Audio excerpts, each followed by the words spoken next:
ఎట్లుందన్న romance చేస్తున్నప్పుడు దేవరాల? ఎట్లుంటది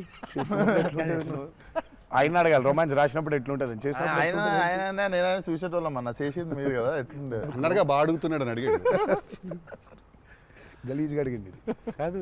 ఎన్టీఆర్ దేవరా సినిమాతో మన ముందుకి 27th రాబోతున్నటువంటి నేపథ్యంలో కేవలం ఇక 2 రోజుల సమయం మాత్రమే ఉంది.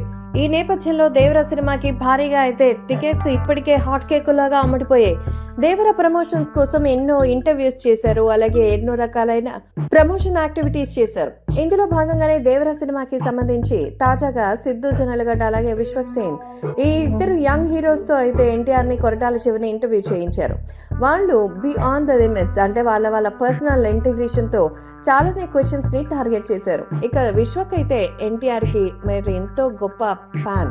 సో ఇంకా తను ఒక హీరో, మరి తనని అంతగా ప్రేమిస్తున్నారని తెలిసి ఎన్టీఆర్ కూడా విశ్వకి సిద్ధుకి మంచి ఫ్రీడమ్ ఇస్తారు.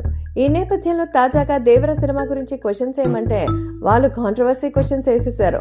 సో రొమాన్స్ గురించి ఒక క్వశ్చన్ అడిగారు. అది అడిగిన విధానం చూడండి. మరి జాన్వీ కపూర్తో రొమాన్స్ చేస్తుంటే ఏమనిపిస్తుంది అంటూ మరి సినిమా గురించి క్వశ్చన్ అడగగా అనిపించడం ఏంటి, సీన్ ఉంటుంది, చేస్తాం, అయిపోతుంది. అంటే మీరు అనుకున్నంత మీరు చేసేంత అయితే ఇందులో ఏముండదులే అంటూ ఎన్టీఆర్ వాళ్ళ కౌంటర్లు అయితే ఇచ్చారు. అక్కడి నుంచి తప్పించుకునేందుకు సిద్ధు మీద వేశారు. ఆయన చేసినంత కాదులే అని. ఆయన కాదు, నువ్వు చేసినంత కూడా నేను చేయలేదు అంటూ చెప్పారు మన ఎన్టీఆర్. అంటే నేనేం చేశానన్నా, నా సినిమాలు ఏమి రొమాన్స్లు లేవు కదా అంటూ చెప్పారు. అయినా కూడా ఎంతో కొంత ఇప్పుడు కాకపోయినా భవిష్యత్తులో కూడా చేస్తావులే అంటూ ఎన్టీఆర్ అయితే విశ్వక్ని బాగా తగులుకుంటారు. అయినా ఇంత చెత్త ప్రశ్న ఏంట్రా బాబు, మరి రొమాన్స్ చేసేటప్పుడు ఏమనిపిస్తుంది? మరి నిజంగానే అది సినిమాకి సంబంధించి ఏదైనా ఒక సీన్ ఉంటే అలా చేస్తాం, వెళ్ళిపోతాం.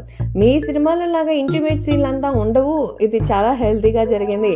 సో ఖచ్చితంగా మంచి రొమాన్స్ అనేది ఆ టైంలో మనం చేయాలి అనుకున్నప్పుడు స్క్రీన్కి చుట్టూ 100 మంది ఉంటారు.